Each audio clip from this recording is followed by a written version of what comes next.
ఎన్నో అందమైన కథలు, అందులో మనసుకు హత్తుకునేవి కొన్ని. ఇప్పుడు నేను చెప్పబోయేది వంశీ గారు రాసిన మాట్లాడే జ్ఞాపకాలు అనే పుస్తకం నుంచి ఒక శిథిల నగరం హంపి విజయనగరం అనే కథ. అతను నిన్న మధ్యాహ్నమే వచ్చాడట బెంగళూరు నుంచి. పేరు శివార్జున్. మీరు స్నానాలు చేసి వచ్చేస్తే బయలుదేరదామన్నాడు. మేమంతా ప్రియదర్శిని హోటల్కి వెళ్ళి స్నానాలవి కానిచ్చి తయారయ్యి బయటకొచ్చేసరికి గంట పట్టింది. బ్రేక్ఫాస్ట్ ఎక్కడా అన్నాడు రఘు. ఈ టౌన్ మొత్తం మీద శాన్బాగ్ ఒక్కటే మంచి హోటల్ అని డ్రైవర్ నరసింహ పక్క సీట్లో కూర్చుని పోనీ రూట్ చెప్తాను అన్నాడు శివార్జున్. స్వీట్ బాత్ కారాబాత్ తిని కాఫీ తాగుతుంటే న్యూస్ పేపర్ తెచ్చిస్తూ ఈ ఊళ్ళో తెలుగు వాళ్ళు బాగానే ఉన్నారు, ఈ చుట్టుపక్కల తెలుగు వాళ్ళ క్యాంపులు బాగానే ఉన్నాయి అన్నాడు శివార్జున్. క్యాంపులేంటి అర్థం కాలేదు మాతో పాటు వచ్చిన స్టిల్ కెమెరామ్యాన్ మున్నాకి. అదే సార్, గోదావరి జిల్లాల నుంచి వచ్చి ఇక్కడ చవకగా దొరికే పొలాలను కొనుక్కొని సాగు చేస్తా దగ్గరలోనే ఒక ఇల్లు కట్టుకుంటారు. కొన్నాళ్లకి వీళ్ళలా వచ్చిన వాళ్ళ ఇళ్ళు పక్కపక్కనే చేరతారు. దాంతో ఒక గ్రామం తయారవుద్ది. అలా తయారైన ఆ చిన్న చిన్న గ్రామాలని క్యాంపులని పిలుస్తారు. అంతేకాదు, ఆ ప్రాంతానికి మొట్టమొదట వచ్చిన మనిషి పేరే ఆ క్యాంపుకు పెడతారు. నాకు తెలిసి ఈ ఏరియాలో వెంకటేశ్వర క్యాంప్ చాలా పెద్దది. వెనకటికెప్పుడో వెంకట్రావో వెంకటేశ్వర రెడ్డో అక్కడికొచ్చి మొట్టమొదటి ఇల్లు కట్టుకొని ఉంటాడు. టైం అయింది, బయలుదేరదామా అని లేచాడు. హాస్పేట్ టౌన్ దాటి ఇంకా కొన్ని చిన్న చిన్న గ్రామాలు దాటి కమలాపురం వచ్చేసరికి రోడ్డు పక్కన నిలబడి ఉన్న ఒక మనిషిని చూసి బండాపమన్నాడు శివార్జున్. బక్కపలచుగా ఉన్న ఆ మనిషి వెలసిపోయిన చిన్న Galla shirt, loose terry cotton pant, కాళ్లకి రంగు వెలసిన బ్రౌన్ కలర్ క్యాన్వాస్ బూట్లు వేసుకున్నాడు. చేతిలో వాకీటాకీ ఉంది. ఇతని పేరు యూసఫ్. ఆర్కియాలజికల్ డిపార్ట్మెంట్లో పనిచేస్తాడు. మనలాంటి వాళ్ళు వచ్చినప్పుడు గైడ్గా హెల్ప్ చేస్తాడు. మనం కొంచెం పే చేయాలి మరి. ఇక్కడ చాలామంది గైడ్లున్నారు. అయితే మన యూసఫ్ బాయ్ సీనియర్ అన్నాడు శివార్జున్. అవును సార్, 29 ఏళ్ల నుంచి ఇదే పని నాకు అని మా బండెక్కిన యూసఫ్ ముందు మనం మాల్వంతా టెంపుల్కి వెళ్ళి స్వామి దర్శనం చేసుకొని ఇక తక్కిన ప్రాంతాలు చూద్దాం అన్నాడు. ఒక ముస్లిం హిందూ దేవుణ్ణి దర్శనం చేసుకుందాం అంటుంటే చాలా ఆనందం వేసింది మాకు. అలాగే అన్నాం. కంప్లీ అనే ఊరు వెళ్లే రూట్లో తిన్నగా వెళ్తోంది మా బండి. లెఫ్ట్కి రైట్కి అంటూ డైరెక్షన్స్ ఇస్తూ వెనక్కి తిరిగి మమ్మల్ని చూస్తూ మొత్తం హంపి విజయనగర సామ్రాజ్యం 36 కిలోమీటర్లు సార్ అన్నాడు యూసఫ్ భాయ్. మా రూటుకి ఎడం పక్క కొండ మీద పురాతనమైన దేవాలయాలు చాలా కనిపించాయి. అలా కొంత దూరం వెళ్ళాక ఒక కొండ మీద దేవాలయాన్ని చూపించి మనం వెళ్లాల్సింది ఆ కొండపైకే, దారి ఉంది, లెఫ్ట్ కట్ చెయ్యి అన్నాడు. కళ్ళు చెదిరిపోయేలాగా ఉన్నాయి లోపలి కట్టడాలు. చాలా పురాతనమైన గుళ్ళు, జంటరంగ మండపాలు, గర్భగుడిలో సీతారామ లక్ష్మణులు, వారి ముందు ఆంజనేయ స్వామి. మండపంలో మైక్ పట్టుకొని మంత్రం పఠిస్తున్నాడు ఒక బాలభక్తుడు. గన్నేరు చెట్టు వెనక నుంచి మమ్మల్ని చూసి పూజారి వచ్చాడు. హారతి తీర్థం ఇస్తే ఇత్తడి పళ్ళెంలో డబ్బులేశాం. మాతో పాటు తీర్థం తీసుకున్న యూసఫ్ బాయ్ కళ్ళు మూసుకొని దేవుడికి నమస్కారం చేసుకుని బయటకు వచ్చాక పూజారి కేసి చూపిస్తూ వీళ్ళంతా నార్త్ నుంచి వస్తారు సార్, కొన్నాళ్ళుండి వెళ్ళిపోతారు. అయితే అంటూ ముందుకెళ్లిన యూసఫ్ బాయ్ జంటరంగ మండపాలని చూపించి దేవాలయం వెనక మెట్లపైకి ఎక్కుతూ ఒక పెద్ద బండ మీద కట్టిన శివాలయాన్ని చూపించాడు. ఆ ఆలయం చుట్టూ ఉన్న బొమ్మలు సగానికి పైగా జీర్ణమైపోయి ఉన్నాయి. పక్కనే ఉన్న ఆంజనేయ స్వామి గుడి పైకెక్కడానికి మెట్లున్నాయి. అటెళ్తే పెద్ద బండ చీలిపోయి ఉంది. దానికి 2 పక్కల చాలా శివలింగాలున్నాయి. శ్రీరాముడు తన బాణంతో ఈ బండని చీల్చాడని స్థల పురాణం సార్ అన్నాడు యూసఫ్. క్వాలిస్ మాల్వంతా రంగనాథస్వామి కొండ దిగుతుంటే మిమ్మల్ని ఇప్పుడు విజయవీటల దేవాలయానికి తీసుకెళ్తున్నాను సార్. అయితే హంపీలోని శిల్ప సంపదకి 3 దేవాలయాల గురించి చెప్పాలి. అందులో మొదటిది మనం చూడబోయే విఠల దేవాలయం.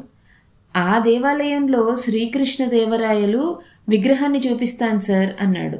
నిజమా అన్నాడు మున్న. ఆముక్తమాల్యద కాకుండా ఇంకా ఏంటి శ్రీకృష్ణదేవరాయలు రాసినవి అని అడిగాడు రఘు. జాంబవతి కళ్యాణం, ఇంకా ఏమన్నా ఉన్నాయేమో నాకు తెలీదు అన్నాను నేను. శ్రీకృష్ణదేవరాయల గురించి చెప్పడం మొదలుపెట్టాడు యూసఫ్ భాయ్.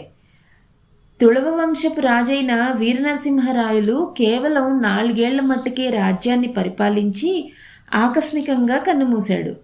తరువాత క్రీస్తు శకం 1509 ఆగస్టు 8వ తేదీన, అంటే కృష్ణాష్టమి నాడు శ్రీకృష్ణదేవరాయలకి కిరీటం తగిలించారు. ఆ పట్టాభిషేకం నాటికి ఆయన వయసు కేవలం 24 సంవత్సరాలే.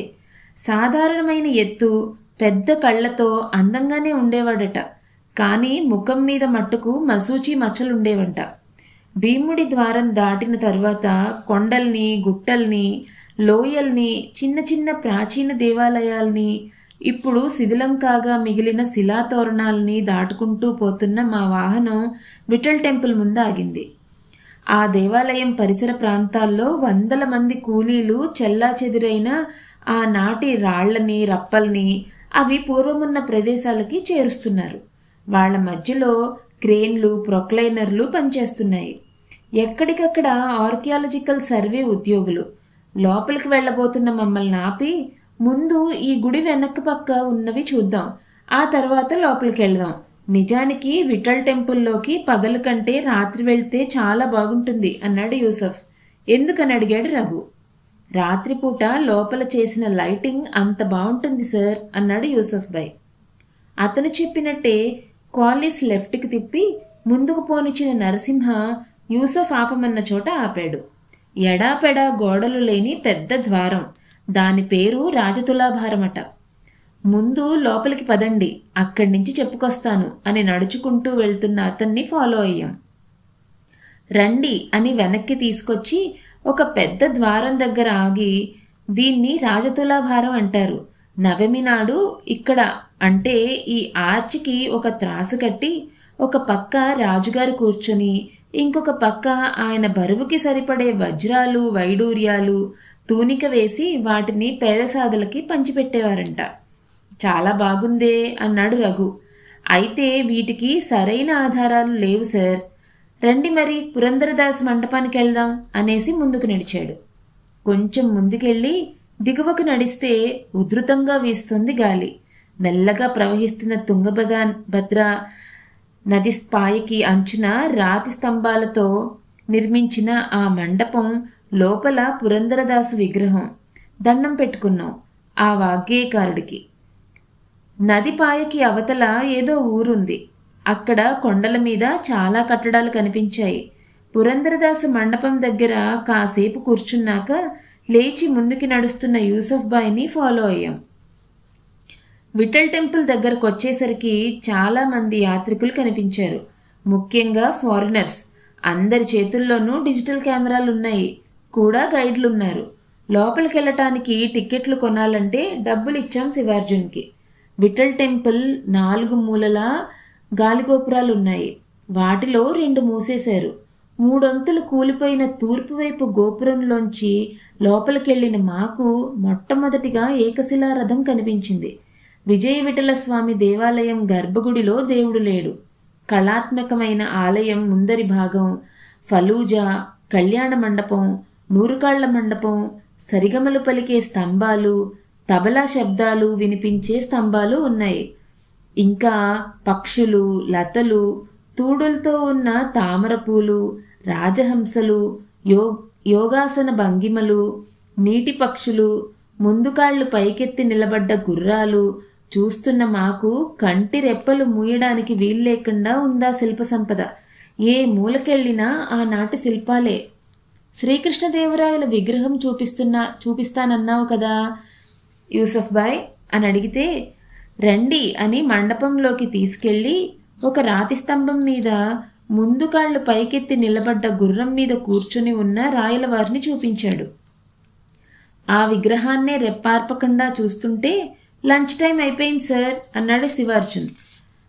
మధ్యాహ్న భోజనం ఎక్కడా అంటే హంపీలో చేద్దాం అన్నాడు యూసఫ్ భాయ్. మార్గమధ్యలో చాలా శిథిలాల్ని చూస్తూ హంపీ వచ్చాం. విరూపాక్షుడి ఆలయ గోపురానికి ఎడాపెడా రకరకాల షాపులతో ఒకనాటి రాజవీధి. జనం, ఫారినర్స్తో నిండిపోయి ఉంది ఆ వీధంతా. భోజనం చేశాక వెనక్కెళ్ళి ఉగ్రనరసింహుడి దగ్గర నుంచి ఒక్కోటి చూసుకుంటూ చివర్లో ఇక్కడికొచ్చి ఆలయం లోపలికి వెళ్లేసరికి సాయంత్రం అవుద్ది, రండి అని ఒక హోటల్లోకి తీసుకెళ్ళాడు. కన్నడం వాళ్ళు నాన్ వెజ్ ఫుడ్స్ తక్కువగా తింటారు. ఒక చిన్న హోటల్లో బిసిబిళ్ళాబాత్ తిన్నాం. ఇది భలే టేస్ట్.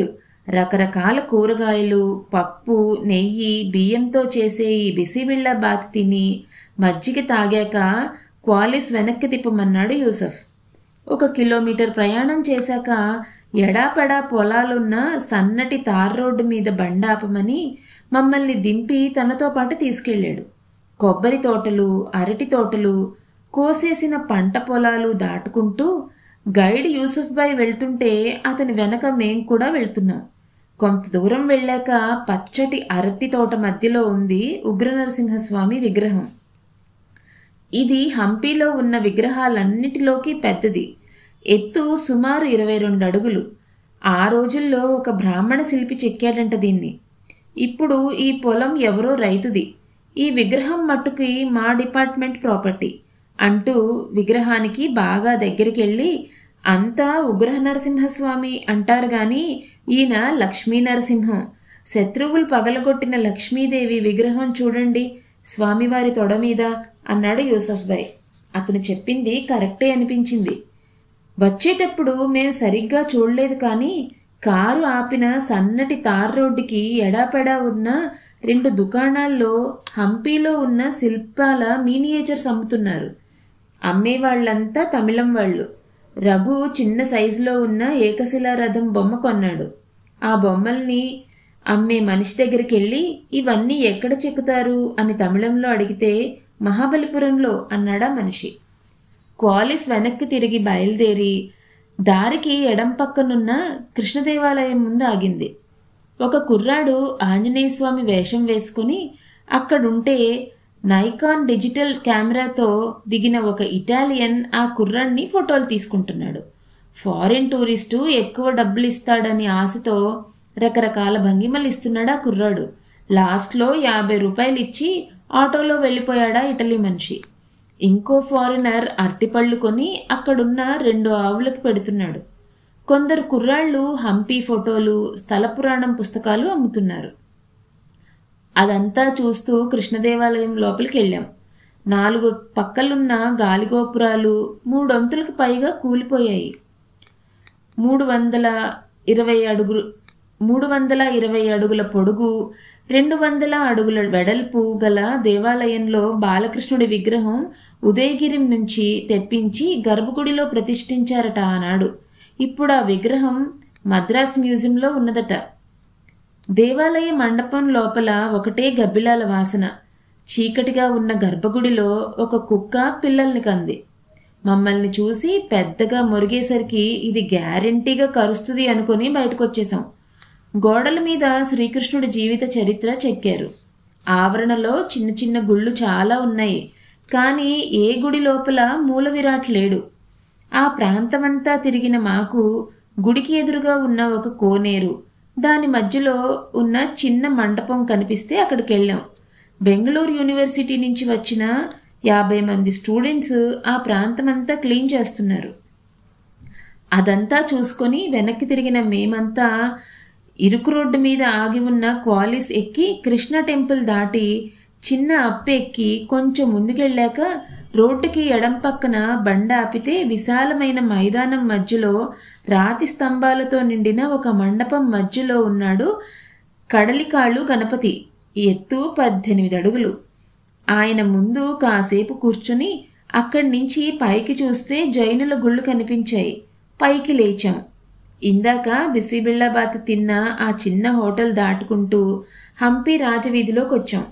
విరూపాక్ష దేవాలయానికి ఎడం పక్క నుంచే జైన టెంపుల్స్ ఉన్న కొండ పైకి ఎక్కుతుంటే చిన్న పోస్ట్ ఆఫీస్, పాతకాలం నాటి బోర్డులు.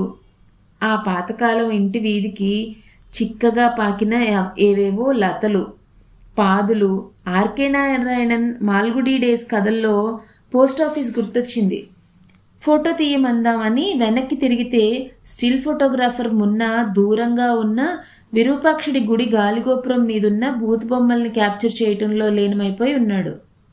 నెమ్మదిగా నడుస్తూ పైకెక్కుతుంటే టీ వేస్తే ఎలాగుంటుంది అన్నాడు రఘు. కొంచెం కిందికొచ్చి టీ తాగి కొండపైకెక్కాం. ఏ పక్కకి చూసినా కట్టడాలే. పొద్దుటి నుంచి మేం చూసిన ఆర్కిటెక్చర్ ఇక్కడ లేదు, మొత్తం మారిపోయింది. గుళ్ళ మీద బొమ్మలకి బదులు పలకలున్నాయి. అయితే ఏ గుళ్ళోనూ దేవుడు లేడు. ఎక్కడికక్కడ ఫారినర్స్ షార్ట్స్ టీషర్ట్ వేసుకొని నడుస్తున్న ఒక మనిషిని పలకరించి ఎక్కడి నుంచి వస్తున్నారంటే బల్గేరియా అని నవ్వేసి వెళ్ళిపోయాడు. కెమెరాలు తగిలించుకున్న ఇద్దరు ఆడాళ్లని ఆపితే జర్మనీ అని పొడిగా చెప్పారు. బాగా పైకెక్కాం. కొండ మీద పచ్చటి పసిరి నీటిలో చిన్న కోనేరుంది. చాలా చిన్న కోనేరది. చెప్పాలంటే చిన్న గుంట, దాంట్లో నిలువ నీరు. దానికి ఆనుకొని చిన్న గుడి. ఆ గుడి మెట్ల మీద కూర్చున్న పూజారి, పై మెట్ల మీద కుంకుమ బొట్లతో బక్క పల్చటి ఫారినర్. వాళ్ళందరినీ ఫోటోలు తీస్తున్నాడు స్టిల్ ఫోటోగ్రాఫర్ మున్నా. కాసేపు బయటకొచ్చిన యూసఫ్ భాయ్ చాలా డిఫరెంట్గా ఉన్న జైన్ టెంపుల్స్ చరిత్ర చెప్పడం మొదలుపెట్టాడు. మేం వింటున్నాం. స్టిల్ ఫోటోగ్రాఫర్ మున్నాకి ఆ కొండ మించి విరూపాక్ష దేవాలయం ఏరియల్ వ్యూ అద్భుతం అనిపించడంతో దాన్ని ఎక్స్పోజ్ చేసే పనిలో ఉన్నాడు. గాలి చల్లగా వీస్తుంది. చతికిలబడిపోయిన మా దగ్గరకు వచ్చిన శివార్జున్ విరూపాక్ష దేవాలయం చూసొస్తే ఈరోజు కార్యక్రమం పూర్తయినట్లే సార్ అంటూ కాస్త దూరంగా వాకీటాకీలో మాట్లాడుతూ బీడీ కాలుస్తున్న యూసఫ్ని బిన్రి బిన్రి అని పిలిచాడు కన్నడంలో. కిందకి దిగుతుంటే కేశవమూర్తి అనే పోలీస్ పరిచయమయ్యాడు. అతని సొంతూరు బళ్ళారి అట. సినిమా హీరో శ్రీకాంత్ క్లాస్మేట్ అంట.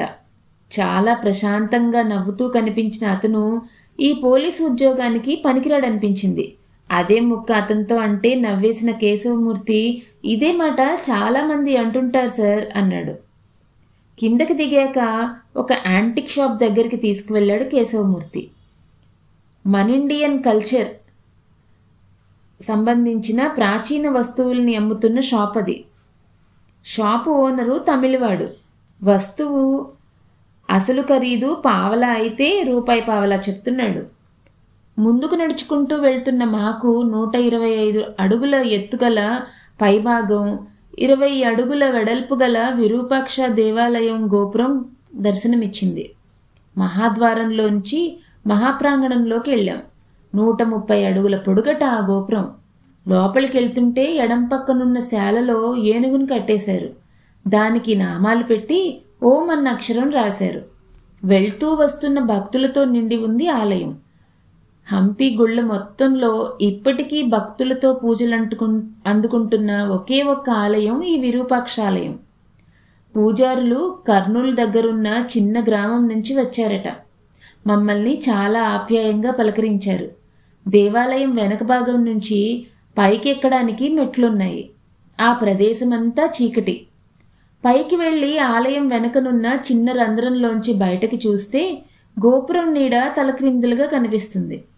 ఆ విచిత్రాన్ని చూపిస్తున్న యూసఫ్ బాయ్తో పిన్ హోల్ కెమెరా అంటే ఇదే కదా అనేసి చాలా సింపుల్గా అన్నాడు.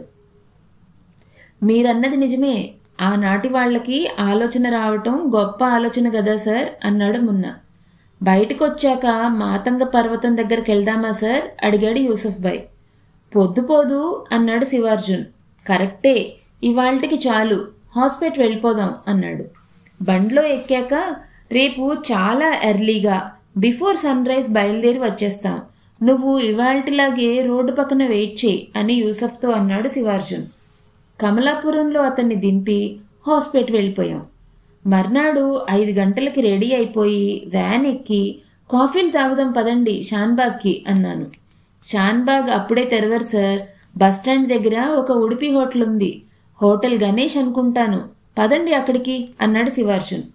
ఉడిపి హోటల్ దగ్గర మా వ్యాన్ ఆగేసరికి హోటల్ యజమాని మంత్రాలయ రాఘవేంద్ర స్వామికి పూజ చేసుకుంటున్నాడు. పంచె తప్ప చొక్కా లేదాయనకి. మేం కాఫీ ఆర్డర్ చెప్పేసరికి 5 నిమిషాలు ఆగాలి అంటుండగా ఒక దూడని వెంట పెట్టుకుని వచ్చిన ఆవు సరాసరి హోటల్ లోపలికి వచ్చేసి ఆ హోటల్ అంతా కలదిరుగుతూ అక్కడ పళ్ళాల్లో ఉన్న టిఫిన్లేం ముట్టుకోకుండా కిచెన్లోకి వెళ్ళింది. దాని వెనకాలే దూడ. అలా తిరిగి క్యాష్ కౌంటర్ దగ్గరకు వచ్చి ఆగాయి. యజమాని దాని ముఖానికి పసుపు కుంకుమ రాసి పూజ చేసి ఇడ్లీ పూరి పళ్ళెంలో తెచ్చి పెట్టాడు. వాటిని తినేసిన ఆ ఆవు దూడ ఆ చీకట్లో వెళ్ళిపోయాయి. ఆ తరువాత ఆ సప్లయర్ మాకు కాఫీలు తెస్తే ఏంటదని అడిగాం. ప్రతిరోజు ఇదే టైంకొచ్చి వెళ్ళిపోతాయట ఆ తల్లి పిల్ల. ఆవొచ్చి తినందే యజమాని వ్యాపారం మొదలెట్టడంట. క్వాలిస్ కమలాపురం వచ్చేటప్పటికి పూర్తిగా తెల్లారింది. రోడ్డు పక్కన నవ్వుతూ నిలబడి ఉన్న యూసఫ్ భాయ్ ఆగిన మా బండిలోకి ఎక్కి కుడిపక్క నుంచి పోనిమ్మన్నాడు. కమలాపురం ఊళ్ళోంచి ఆర్కియాలజికల్ సర్వే వాళ్ళ మ్యూజియంని, ఊరి మధ్యలో నిండుగా పారుతున్న తుంగభద్ర కాలవని దాటుకుంటూ ముందుకెళ్ళి ఎడం పక్కనున్న కోదండరామాలయం దగ్గర ఆగింది బండి. 70 అడుగుల ఎత్తున్న ఆ దేవాలయం చుట్టూ పెన్వెట్ ల్యాండ్ పెరిగి ఉంది. రకరకాల రంగుల పూల మొక్కలు, లోపల సీతారామ లక్ష్మణుల విగ్రహాలు ఒకే రాతితో చెక్కి ఉన్నాయి. ఈ దేవాలయాన్ని ఆరవీడు వంశపు చిక్క వెంకటపతిరాయలు కట్టించారట. లోపలికి తీసుకువెళ్ళాడు మమ్మల్ని. విశాలమైన గోడ లోపలంతా నిశ్శబ్దం. 55 ఏళ్ల వయసున్న ఒక ఆయన షార్ట్ టీషర్ట్ వేసుకొని లోపల వాక్ చేస్తున్నాడు. ఆయన ఇంతకు ముందు హైదరాబాద్ సాలార్జంగ్ మ్యూజియంలో చేసొచ్చాడంట. చాలాసేపు మాట్లాడిన ఆయన ఈ గుడి మెయిన్ లైన్లో లేకపోవటం వల్ల టూరిస్టులు చాలా తక్కువ మంది వస్తారు అనేసి ప్రతిరోజు వెనకాల మండపంలో ఒక 30 నిమిషాలు ప్రాణాయామం చేసుకోవడం అలవాటు నాకు అని చెప్పి వెళ్ళిపోయాడు ఆయన. గుడి లోపలంతా తిరిగి బయటకొచ్చేసరికి 8 గంటలు దాటింది. కమలాపురంలోనే చిన్న ఉడిపి హోటల్ ఉంటే అందులోకి వెళ్ళాం. మంచుతో నిండిపోయినట్టు అగరత్తుల పొగ. కమలాపురం నుంచి ఎడం పక్కనున్న రోడ్డు వైపు తిరిగి కొంత దూరం వెళ్తే కుడిపక్కన ఉంది రాణిగారి స్నానాల గృహం. క్వీన్ బాత్ అని పిలుస్తారట. హిందువుల పద్ధతులు ముస్లింల స్టైలు కలగలిపి కట్టిన చాలా అందమైన కట్టడం అది. స్విమ్మింగ్ పూల్ ఒక గోళాకారంలో ఉంది. కిందికి దిగడానికి మెట్లున్నాయి. అందులోకి నీళ్లు రావడానికి పోవడానికి ఆ కాలంలోనే వాళ్ళు చేసిన ఏర్పాట్లు చూస్తుంటే చాలా ఆశ్చర్యం వేసింది. అక్కడి నుంచి బయలుదేరి ఎలిఫెంట్ స్టేబుల్స్ దగ్గరికి వెళ్ళాం. కుడిపక్క విశాలమైన మైదానంలో ఆ గజశాల, ఎడంపక్క రాతిగోడల లోపల లోటస్ మహల్, మధ్యలో ఉన్న చెట్ల కింద సిగరెట్లు, బీడీలు, బఠానీలు, వేరుశెనక్కాయలు అమ్మే దుకాణాలు, ఒక కొబ్బరి బొండాల దుకాణం ఉన్నాయి. మామూలు యాత్రికుల మధ్యలో 3 ఫారినర్స్ కెమెరాలు వేసుకొని సైకిళ్ల మీద తిరుగుతూ కనిపించారు. యూకే నుంచి వచ్చిన ఆడాళ్ల ముందు నడుస్తున్న గైడ్లు చాలా వివరంగా చెప్తున్నారు. రాజుగారి పట్టపుటేనుగులు కట్టడానికి నిర్మించబడిందా గజశాల.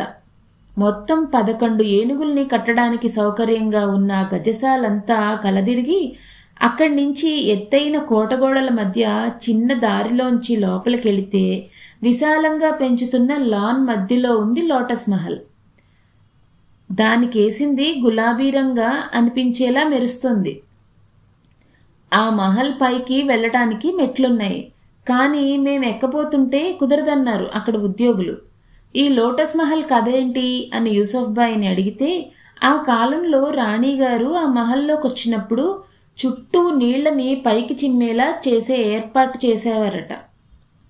దాంతో వీస్తున్న గాలిలో ఈ నీటి చల్లదనం ఏసీలా ఫీల్ అయ్యేవారట. ఇలా చెప్పుకుంటూ పోయాడు యూసఫ్. చాలా చల్లగా ఉన్న ఆ మహల్ దగ్గరలో ఉన్న వేప చెట్టు కింద చాలాసేపు కూర్చుండిపోయాం. ఆ మహల్కి దూరంగా ఉన్న వాచ్ టవర్ని గోడల బయట లెఫ్ట్లో లాన్ మధ్యలో ఉన్న కమాండర్ హాల్ని ఫోటోలు తీయడానికి శివార్జున్తో పాటు వెళ్ళిన మున్నా తిరిగి వచ్చేసరికి 1 గంట పైనే పట్టింది. బ్లాక్ స్టెప్ ట్యాంకు, దసరా దిబ్బల వైపు వెళదామా సార్ అని కదిలాడు యూసఫ్. అవశేషాలన్నీ లోపలున్నాయంట. మెట్లెక్కి పైకెళ్ళాలి. చాలామంది కూలీలు రాళ్లెత్తుతున్నారు. వాళ్ల మధ్యలో కలదిరుగుతున్న ఆర్కియాలజికల్ సర్వే ఉద్యోగులు, వాళ్ల పక్క నుంచి వెళ్తున్న యాత్రికులు. ఇటు పక్క చూస్తే చల్లని నీడనిచ్చే పెద్ద పెద్ద చెట్ల కింద పెద్ద కుండ ముందు మజ్జిగ పెట్టుకొని మజ్జిగ అమ్మే మనిషి. వాడికి కాస్త దూరంలో ఒక ఉగ్గాణి అమ్మే బండివాడు. ఎక్స్కర్షన్కి వచ్చిన స్కూల్ పిల్లలు, బస్సులు, విదేశీయుల గుంపును దింపిన ఇంకో బస్సుతో చాలా సందడిగా ఉంది వాతావరణం. పసుపు రంగులో ఉన్న ఆ ఉగ్గాణి చూసి ఇదేంటి అని రఘు అడిగితే శివార్జున్ చెప్పాడు, మరమరాలతో చేస్తారట. గంగావతిలో ఫేమస్ ఇది, బేల్పూరి టైప్. అయితే ఈ ఉగ్గాణి టేస్ట్ వేరు. నంచుకోవడానికి ప్లేట్ ఉగ్గాణితో పాటు 2 మిరపకాయ బజ్జీలు కూడా ఇస్తారు అన్నాడు. ఇవాళ ఇదే లంచ్ అనుకొని ఈ ఉగ్గాణి తినేసి వాడి కుండలో మజ్జిగ తాగేస్తేనో అన్నాడు రఘు. చాలా బాగుంటుంది. లేకపోతే ఇప్పుడు లంచ్ కోసం హంపి వెళ్ళాలేమో మనం. ఏంటి యూసఫ్ బాయ్ అంటే, అవును సార్ అన్నాడు అతను. అలాగ చెట్ల కింద మా లంచ్ పూర్తి చేసుకొని రాళ్లగుట్టల మధ్యలో నడుచుకుంటూ ముందుకెళ్ళి మెట్లెక్కి లోపలికెళ్ళాం. లోపలికెళ్తే ఎడం పక్కనుందా దిబ్బ. రాతితో కట్టిన పెద్ద వేదిక అది. దాన్ని మహానవమి దిబ్బ అంటారట. ఎత్తు 22 అడుగులుంది. 80 అడుగుల పొడుగు, 80 అడుగుల వెడల్పుతో చాలా విశాలంగా ఉన్న ఆ వేదికను రకరకాల శిల్పాలు చూస్తూ 35 మెట్లు ఎక్కి పైకి చేరుకోవచ్చు. పైనుంచి చూస్తే శిథిలమైన హంపి విజయనగర సామ్రాజ్యాన్ని చాలా వరకు చూడొచ్చు. ఆ దిబ్బకి వెనక నుంచి కూడా మెట్లున్నాయి. బహుశా రాయలవారు ఈ వెనక నుంచే ఎక్కి పైకొచ్చేవారేమో. దిగేటప్పుడు అటు దిగాం. ఈ మహానవమి దిబ్బకి కాస్త దూరంలో నల్లటి రాళ్లతో ఒక కొలను కనిపించింది. చాలా అందంగా ఉందది. దిగువలో పసిరి నీరుకి దగ్గరగా వెళ్లాలంటే 25 మెట్లు దిగాలి. మధ్యలో ఆగి కూర్చోటానికి వెడల్పాటి 5 పెద్ద మెట్లున్నాయి. అందులోకి నీళ్లు వెళ్ళటానికి పొడుగాటి రాతి కాలువలు తయారు చేశారు ఆ రోజుల్లో. ఇప్పటికీ ఉందా కాలువ. ఆ బ్లాక్ స్టెప్ ట్యాంక్, దాని చుట్టుపక్కలున్న ఇంకొన్ని అవశేషాలని చూస్తుంటే, సార్ హజరారామ టెంపుల్ కట, బయలుదేరదామా అన్నాడు శివార్జున్. పదమన్నాం. బండి వెళ్తుంటే బయటకి తొంగి చూసిన స్టిల్ ఫోటోగ్రాఫర్ మున్న, లోటస్ మహల్కి వెళ్లే దారి కదా ఇది అన్నాడు. అవును సార్, అవును, లెఫ్ట్ ఆపండి సార్ అని ఆ దేవాలయం లోపలికి తీసుకువెళ్ళాడు. లోపలికెళ్ళి చూస్తుంటే నల్లటి మృదువైన రాతి స్తంభాలు, వాటి మీద చాలా మైన్యూట్ డీటెయిల్డ్ బొమ్మలు చెక్కి ఉన్నాయి. ఇంత నునుపైన రాయి హంపి శిల్పాల్లో ఎక్కడా చూడలేదు కదా సార్ అన్నాడు శివార్జున్. అవును, ఇది వరంగల్ నుంచి తెప్పించిన రాయంట సార్ అన్నాడు యూసఫ్ భాయ్. రామాయణం అంతా చెక్కి ఉంది. ఇంకా దశావతారాలు, చుట్టూ ఉన్న గోడల మీద అస్పష్టంగా కనిపిస్తున్న హిందూ దేవతల విగ్రహాలు, ఇలా చాలా ఉన్నాయి. ఈ దేవాలయంలోనే సార్ ఈ మధ్య జాకీ చాన్ సినిమా షూటింగ్ చేసింది. అతనితో నేను ఫోటో తీయించుకున్నాను సార్ అంటూ ఇంకా ఏదేదో చెప్పుకుంటూ పోతున్న యూసఫ్ భాయ్తో, మరి ఇన్ని చూపిస్తున్నావు కదా, శ్రీకృష్ణదేవరాయల వారి అంతఃపురం చూపించవేంటి అన్నాడు డ్రైవర్ నరసింహ. తెలిసి అడిగారో తెలియక అడిగారో గాని బాగా అడిగారు సార్ అన్నాడు యూసఫ్. బాగా అడగడం ఏంటి అన్నాడు మున్న. రాయలవారి అంతఃపురం ఈ ఆలయం పక్కనే ఉండేదంట సార్. అయితే అది ఇప్పుడు లేదు. ఆ స్థలం మట్టుకి చూపించగలను అని కదిలాడు ముందుకి. హజరరామ టెంపుల్ గోడ అవతల ఎన్నో ఎకరాల పెద్ద ఖాళీ స్థలాలను చూపించి, అదే సార్ అన్నాడు. శ్రీకృష్ణదేవరాయల వారి అంతఃపుర నిర్మాణం చాలా పాటు చెక్కతో కట్టడం జరిగిందట. 100 ఏళ్లు గడిచినాయి కదండి, పాడైపోగా మిగిలింది ఎప్పుడో మంటల్లో కాలిపోయిందట అన్నాడు. రాజదర్బార్ లోపల చాలా మనోహరంగా ఉండేదట. కిటికీల్లోంచి గాలి ఎప్పుడూ వస్తూనే ఉండేది. సూర్యోదయం నుంచి సూర్యాస్తమయం దాకా వెలుతురు ఆ దర్బార్లోనే ఉండేదట. రకరకాల నృత్య ప్రదర్శనలు, కవి సమ్మేళనాలు లాంటివి నిత్యం జరిగేవట. వైష్ణవుడైన శ్రీకృష్ణదేవరాయలు హిందూ, ముస్లిం, క్రైస్తవులు అందరినీ ఆహ్వానించి ఆదరంగా గుండెలకు హత్తుకునేవాడట. అయితే ఆ చరిత్రంతా జరిగింది ఇక్కడైనా? శ్రీకృష్ణదేవరాయలు వారు ఆముక్తమాల్యద రాసింది, సర్వులకి సత్కారాలు చేసింది, విఘ్నులకి విందులిచ్చింది ఇక్కడైనా? వారి వంశంలో తర్వాతి రాజులు పోయింది, మహారాణులు పారిపోయింది ఇక్కడి నుంచేనా అనుకుంటున్న మేము ఆనాటి అంతఃపుర ఛాయలు, అందమైన కోట శకలాలు, మచ్చుకైనా కనిపించని ఆ రాళ్ల మీద చవుడు నేలని చూస్తూ అలా ఉండిపోయాం. అలా చాలాసేపు ఉండిపోయాం.